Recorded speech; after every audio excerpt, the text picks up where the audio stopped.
My home state, as you probably can tell from my accent, is Rhode Island. I was born in Rhode Island. I spent many years of my priesthood in Rhode Island, but then I was called on 2 occasions for service at the Apostolic Nunciature, which is the Vatican Embassy. And then in 2005, I was named the coadjutor bishop of the Diocese of Burlington, and shortly thereafter became the diocesan bishop. And then in January of 2014, I began my ministry in the Diocese of Rochester. So now I'm in my 8th year as the Bishop of Rochester. Growing up, my parents were very faithful people. Going to Mass was just part of what we did. It was as natural as the food we ate and the water that we drank.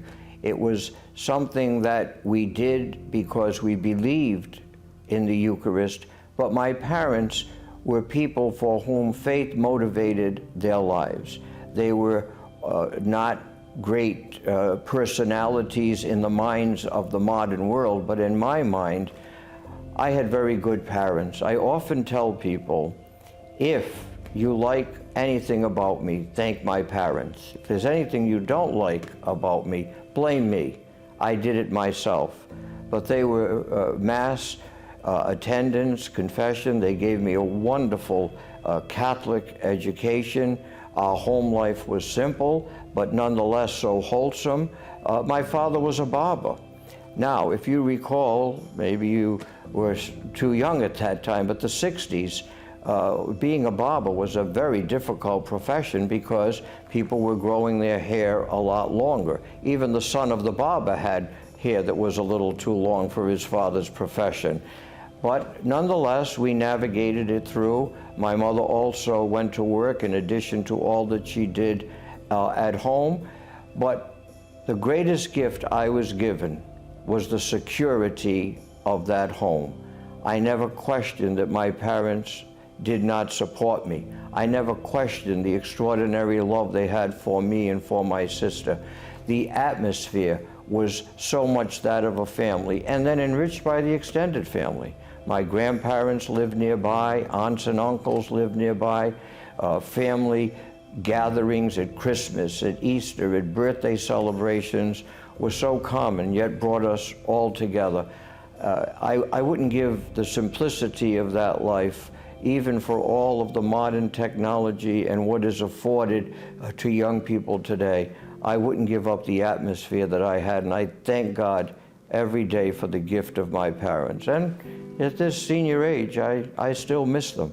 I think of them often, and I ask them to intercede for me before the Lord from their place with Him.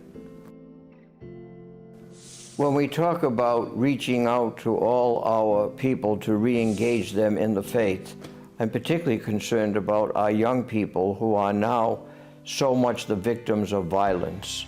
In my own diocese, the number of lives that have been lost in violence has increased exponentially, reaching down into the lowest of ages of our young people.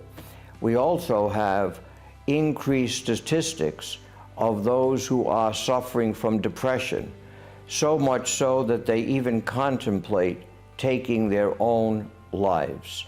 Again, there are many reasons for this, but I think essential to creating for them a wholesome atmosphere is to speak to them about Jesus. Let them know the support they have from Jesus Himself. The more society and legislatures relegate religion to the fringes of society, that is to say, well, you can believe in God, but that's your own personal opinion, and we just put God up on the shelf, and whoever wants to use the whole idea of religion, well, that's up to them. But religion is essential to who we are. Our young people have to understand we're made up of mind, body, heart, and soul, and that all have to come together to form an integral personality, a holy and wholesome personality. But the less they hear about Jesus whether it's in schools, in communities, in neighborhoods, they lose a moral compass. How do they determine what's right, what's wrong, when they walk out of the doors of their homes and they're confronted by violence of every type? In their minds, this becomes a very normal activity. Violence is normal. We raise our hands in fighting one against the other. It becomes a way of life, but it is really taking its toll on our young people and is depriving them of the opportunities that they have to grow in a very wholesome development. I ask all our religious education programs, our Catholic schools, to speak about the Beatitudes of Jesus, that violence is so contrary to who we are, that we're made in the image and likeness of God. That sounds like a phrase from a catechism, but think about it. God loves me so much that he made me in his image and likeness. He loves me so much, he gives himself to me in the Most Holy Eucharist, in Holy Communion.